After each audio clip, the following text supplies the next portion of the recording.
Fala pessoal, tudo bem? Meu nome é Neymar, sou seu professor de Fala pessoal, tudo bem?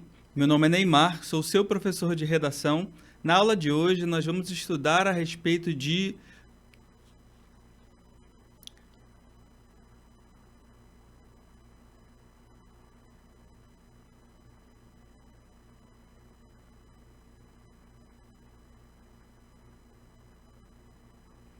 O tema da nossa aula de hoje é coesão textual e coerência textual. Eu convido você a, caso você tenha alguma dúvida, após essa aula, você pode deixar no campo de baixo, logo após do vídeo, abaixo do vídeo, as suas observações que certamente nós responderemos.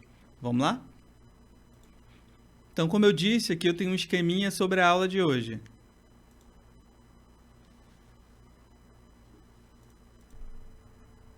Então, nós podemos perceber aqui os tópicos. Então, nós podemos já perceber aqui os tópicos que nós vamos trabalhar na aula de hoje. A gente vai começar falando sobre coerência textual.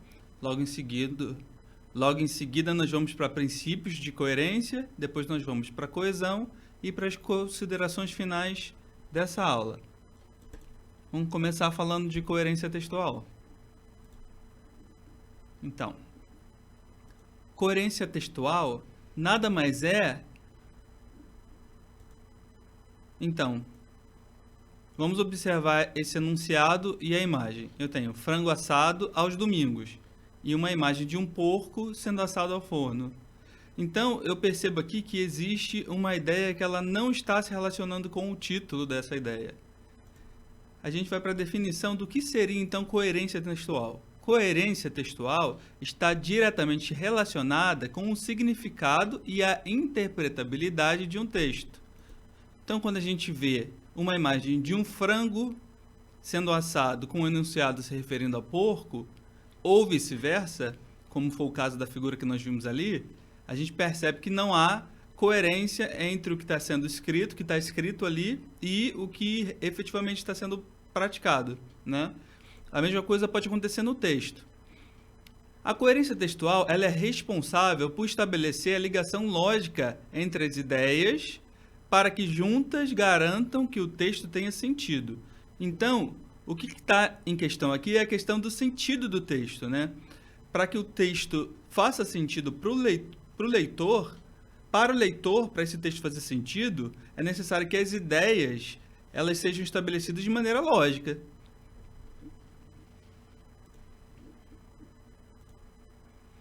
A mensagem de um texto é coerente quando faz sentido e é comunicada de forma harmoniosa, estabelecendo uma relação lógica entre as ideias apresentadas.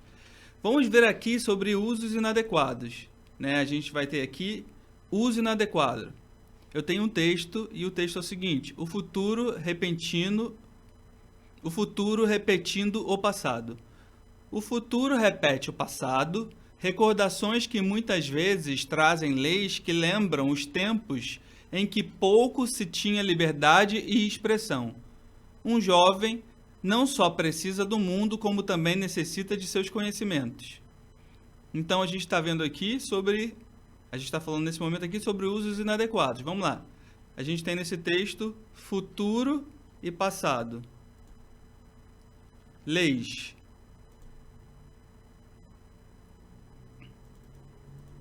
Eu destaquei nesse texto algumas palavras: futuro e passado, leis, liberdade de expressão, mundo, conhecimento. Você pode perceber, por exemplo, que as palavras aqui em questão... Você pode perceber, por exemplo, que as palavras ali grifadas, elas estão se relacionando. As palavras grifadas em amarelo, elas estão se relacionando. As palavras grifadas em azul estão se relacionando. Futuro, passado, leis de liberdade de expressão, mundo, conhecimento.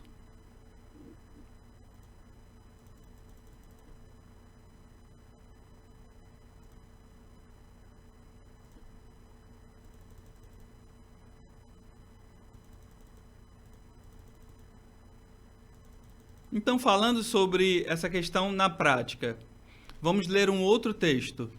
Orgulho machadiano. Brás Cubas, o defunto autor de Machado de Assis, diz em suas memórias póstumas que não teve filhos e não transmitiu a nenhuma criatura o legado de nossa miséria. Talvez hoje ele percebesse acertada sua decisão. A postura de muitos brasileiros frente à intolerância religiosa é uma das faces mais perversas de uma sociedade em desenvolvimento. Vamos lá, fazer uma análise nesse texto. Eu tenho aqui a palavra miséria, intolerância religiosa, perversas. Então, analisando na prática, eu tenho aqui um texto que se propôs a falar sobre Brás Cubas, um personagem de Machado de Assis. Esse texto propôs a falar-se de Brás Cubas, uma personagem de Machado de Assis.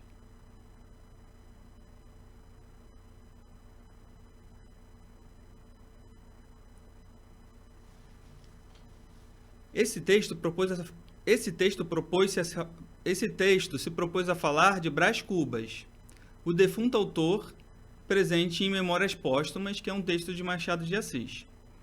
Então, esse personagem, durante a narrativa, durante o texto, ele diz o seguinte, que ele não quis ter filhos para não dar prosseguimento ao legado de miséria. Ou seja, a decisão dele estava pautada em não querer que os filhos também fossem miseráveis. A decisão dele estava pautada em não querer que os filhos também fossem miseráveis como ele, possivelmente, ou como quem o antecedeu. Agora vamos analisar a segunda parte do texto. Talvez ele hoje percebesse acertada a sua decisão. A postura de muitos brasileiros frente à intolerância religiosa é uma das faces mais perversas de uma sociedade em desenvolvimento. Agora me responde uma coisa. O porquê que Brás Cubas não quis dar prosseguimento à sua geração? Por que, segundo o autor, ele não quis dar prosseguimento à sua... Por que, segundo o autor, ele não quis ter filhos? Segundo a informação do texto, é porque ele não quis dar prosseguimento ao legado de miséria. Mas você percebe aqui que, logo após esse ponto em miséria, quem escreve o texto, ele está fazendo uso de uma linguagem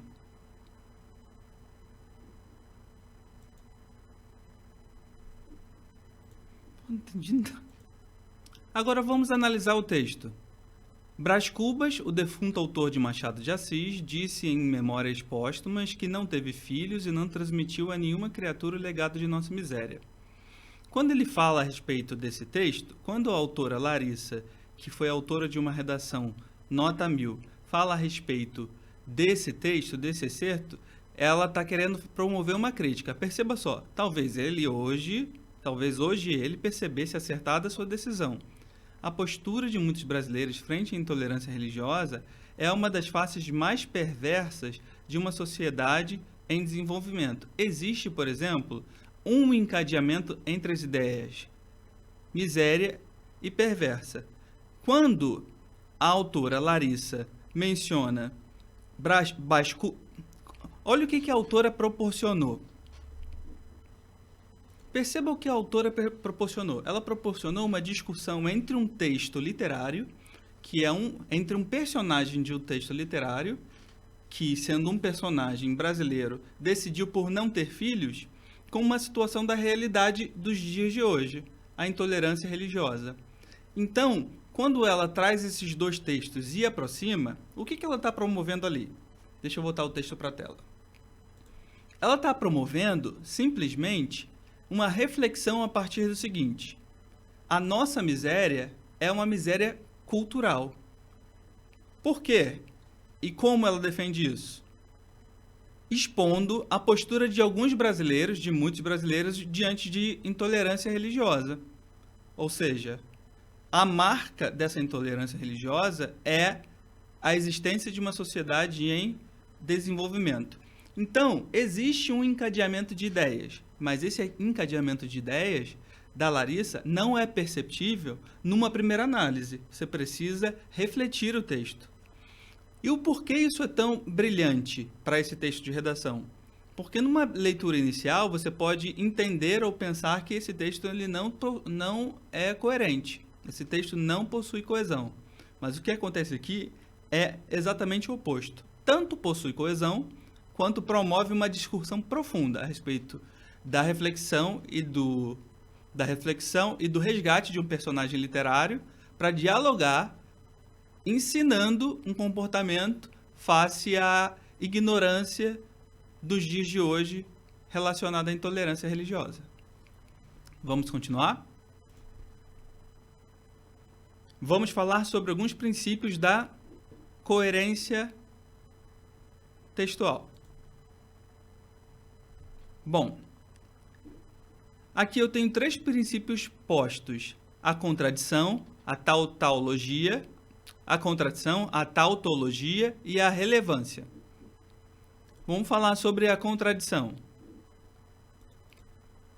Como a própria palavra diz, contradição está relacionado a se contradizer, a dizer uma coisa e depois negar aquela coisa que foi dita.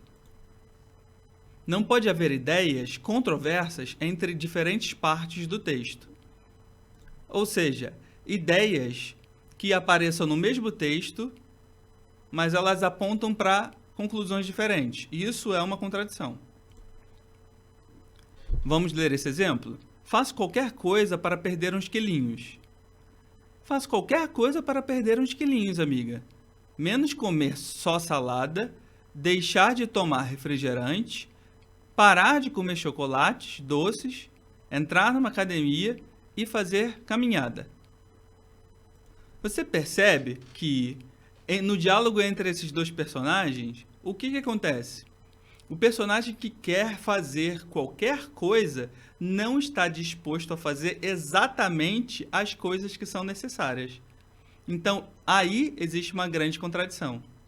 E isso é importante que a gente consiga perceber no texto.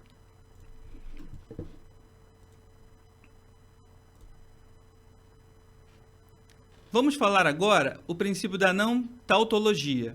E o que seria tautologia? Tautologia é a repetição da mesma ideia, né? Isso evoca da palavra tal como. Tautologia é tal, é uma repetição, uma comparação de ideias muito próximas. Isso atribui ao texto uma pobreza, e a gente vai perceber isso agora com um exemplo. Vamos ler uma pequena descrição sobre isso. Ainda que sejam expressas através do uso de diferentes palavras, as ideias não devem ser repetidas, pois isso compromete a compreensão da mensagem a ser emitida e muitas vezes a torna redundante. Vamos ver um exemplo aqui. Grávida que sobreviveu a acidente está viva. Perceba. Eu tenho aqui as palavras. Eu tenho algumas palavras aqui com. Eu consigo verificar algumas palavras aqui com centro. Eu consigo verificar algumas palavras com concentração significativa. Eu tenho aqui grávida.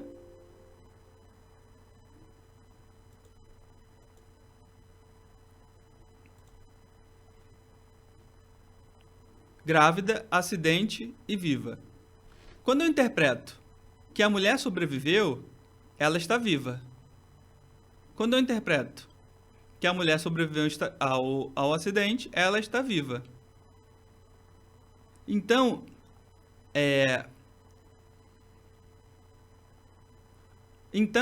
nessa sentença, o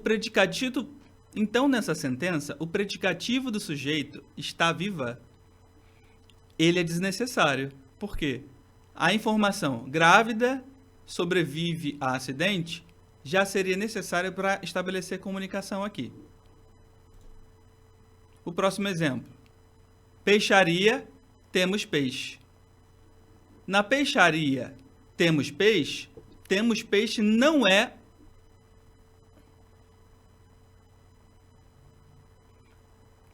Na peixaria, temos peixe...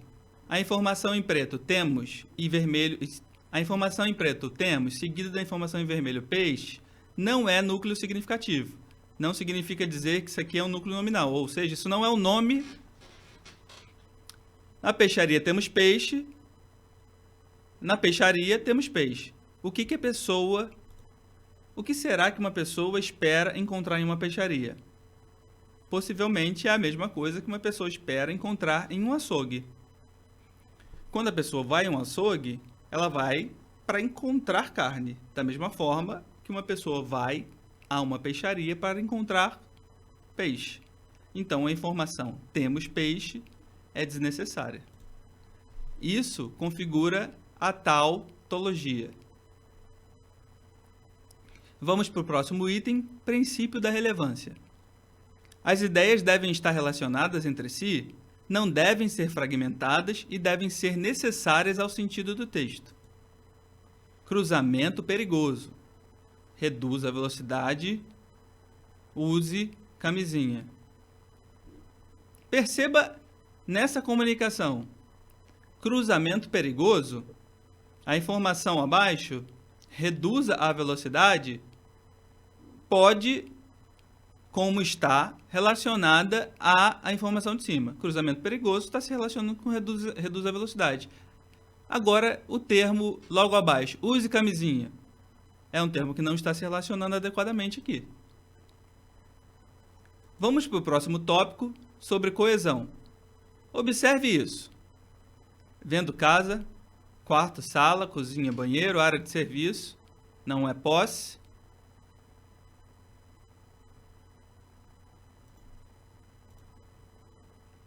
Vamos definir, então, o que é coesão textual.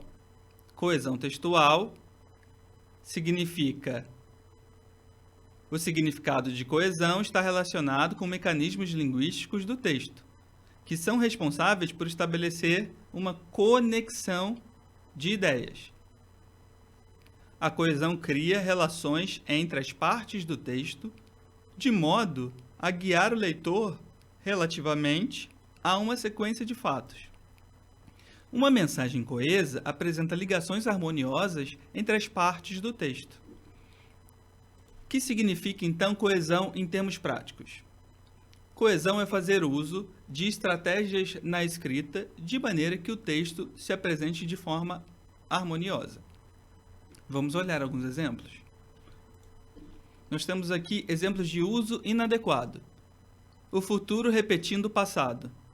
Já não existe adolescentes como meio século atrás, donde a lei era mais rigorosa, pais possessivos com o dom de atribuir regras a serem cumpridas. Perceba donde. Vamos analisar mais uma vez. Já não existe adolescente como meio século atrás. Século atrás. Essa informação é uma informação de tempo. Logo em seguida, eu tenho donde, que não é um pronome que se relaciona com o tempo. O pronome adequado seria quando.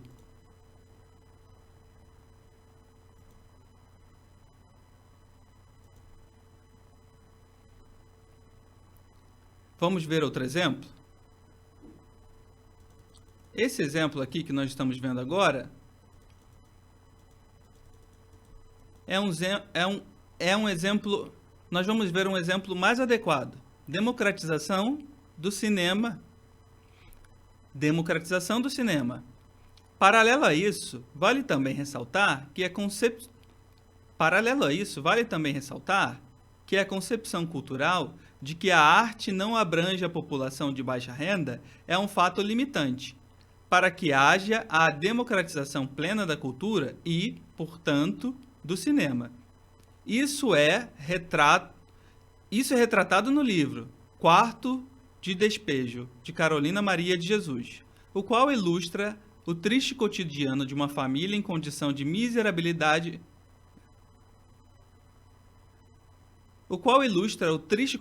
que uma família em condição de miserabilidade vive, e assim mostra como o acesso a centros culturais é uma perspectiva distante de sua realidade. não necessariamente pela distância física, mas pela ideia de pertencimento a esses espaços. Vamos observar. Paralelo a isso. Portanto, isso, o qual, e, assim, mais. O que seria isso? O que nós vemos aqui é o uso de alguns conectivos. Esses conectivos, eles permitem que o texto ele se estabeleça de maneira mais coesa. E o que vem a ser isso? Nós vamos estudar observando exemplos. Elementos coesivos. Nós temos elementos coesivos de prioridade, tempo, semelhança, condição, adição, dúvida, certeza, surpresa, esclarecimento, propósito, causa, resumo. Em prioridade nós temos em primeiro lugar, antes de mais nada, em tempo. Então, enfim, logo. Em semelhança, igualmente, da mesma forma. Em condição nós temos se, caso, eventualmente. Em adição, além disso, também. Em dúvida, nós temos talvez, provavelmente. Em certeza, nós temos de certo, por certo, certamente. Em surpresa, inesperadamente. De súbito. Em esclarecimento, por exemplo. Isto é, em propósito, com o fim de, com o intuito de. Em causa, por consequência, como resultado. Em resumo, em suma, em síntese, enfim.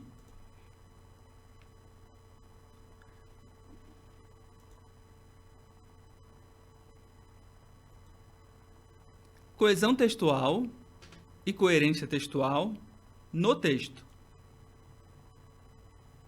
Menino, venha para dentro. Olho sereno.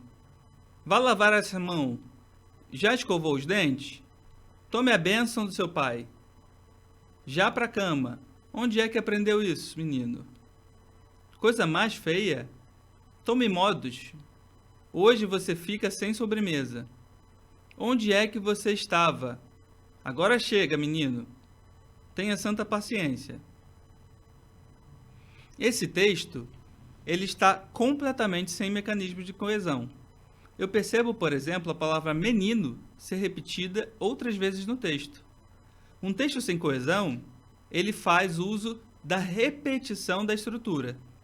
Foi o fenômeno que nós observamos logo anterior a esse slide, que é a tautologia. Vamos ver outro exemplo aqui. Na definição eu tenho, embora a coesão contribua para a apresentação de um texto coerente, é possível que haja textos coerentes sem coesão, ou seja, sem a ligação entre ideias. Eu percebi, por exemplo, que esse texto ele é coerente, porém não tem coesão. Percebe que, então, coerência textual está relacionada à questão lógica do texto. Coesão aos mecanismos que usamos para organizar o texto. Vamos voltar para o texto.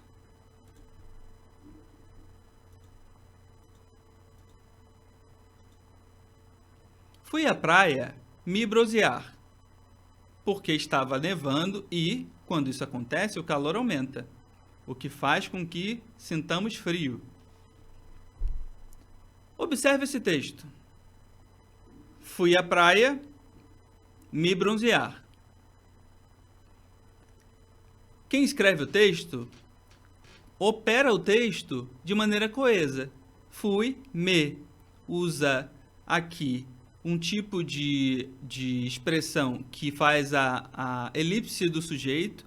Aqui deveria aparecer eu, não aparece, aparece apenas o verbo. Logo em seguida, um pronome que retoma eu. Bronzear, me bronzear.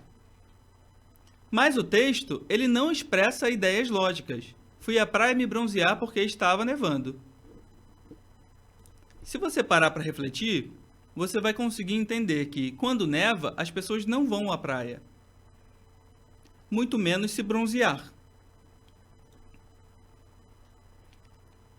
Logo, fui à praia me bronzear, porque estava nevando e quando isso acontece, ou seja, quando neva, o calor aumenta, o que faz com que sintamos frio. Eu tenho aí algumas contradições lógicas. Quando o calor aumenta, nós não sentimos frio, nós sentimos calor. Quando neva, as pessoas não vão à praia.